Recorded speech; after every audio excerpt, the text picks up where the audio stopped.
L'OTAN dicte la défense, le dollar contrôle l'économie et la 4ème République a livré le pays à Bruxelles.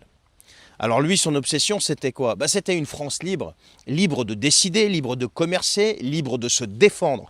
Et pour ça, il va affronter frontalement qui? Les États-Unis d'Amérique et aussi les technocrates européens. Ce qu'il a fait en 10 ans, aucun président depuis n'a eu le courage d'en refaire le 10e. Alors tout commence bien avant son retour à l'Élysée, en 1940, quand tout le monde baisse la tête devant Pétain et que Roosevelt traite directement avec Vichy.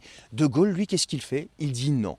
Non à la soumission, non à la mise sous tutelle, non à la perte de souveraineté, perte d'identité. Les Américains, eux, veulent administrer la France libérée via l'AMGOT, une occupation qui est déguisée, remplacer les Allemands par les Américains. De Gaulle, lui, qu'est-ce qu'il fait? Il s'y oppose frontalement, il impose le gouvernement provisoire de la République française et sauve la souveraineté du pays dès 1944.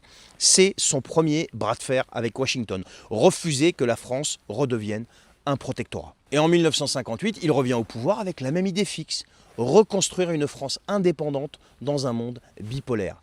À ce moment-là, on avait l'OTAN, qui était un outil de domination américaine.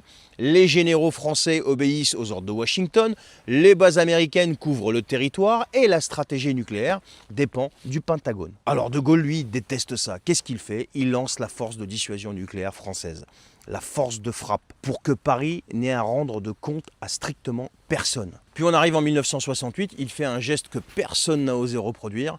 La France quitte le commandement intégré de l'OTAN. Les troupes américaines plient bagages et le siège de l'Alliance déménage de Paris. On est sur une humiliation totale pour les États-Unis, on est sur un acte de souveraineté totale pour la France. Il résume lui-même sa logique.